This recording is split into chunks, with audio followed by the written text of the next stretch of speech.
Yeah, people feel limited in terms of what they're able to do throughout the day because they're like, all right, well, this is where I work. This is my seat. Sure, I can stand up. I can go get a drink, but there's not a whole heap of movement really taking place through the hips, especially throughout something like that. So always interested to start broad with these athletes in mind and trying to navigate, okay, well, if we're speaking about movement options for someone like that, where can a person like this start? Because obviously, ideally, getting something more personal, more individualized would be the A game. But just as a couple of general movement cues throughout the day, is there anything that you sort of recommend to a person like that just to get the ball rolling and start to introduce a few more movement options into their day-to-day life?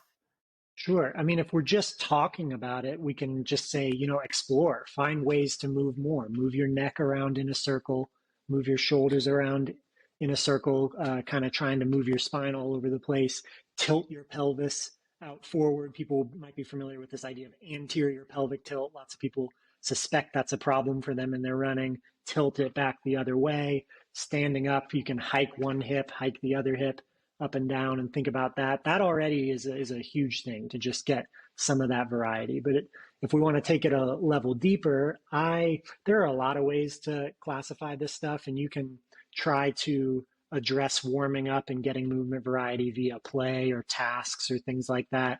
I have put my eggs in this basket of a system called FRC, Functional Range Conditioning, and anybody can go get certified in it, but it taught me some vocabulary around training for articular health and thinking about getting a joint moving through its entire workspace would be the term.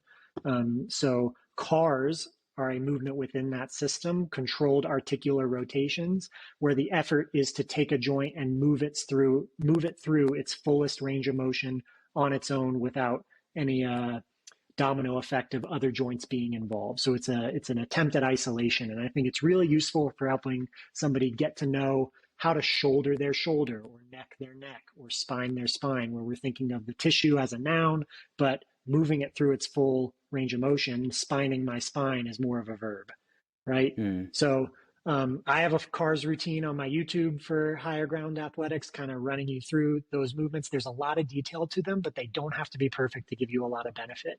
The reason that I like them, they're a great system for me, and they've refined my thinking of how to think about joints.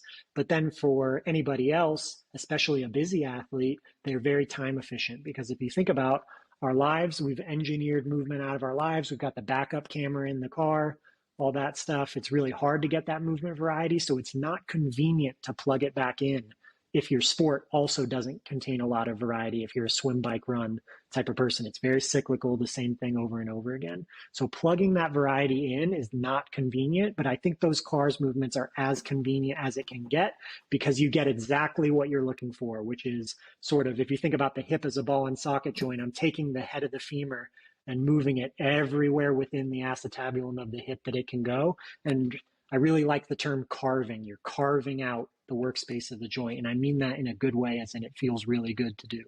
Sort of brushing and flossing your teeth for your hip, however it might Yeah, be.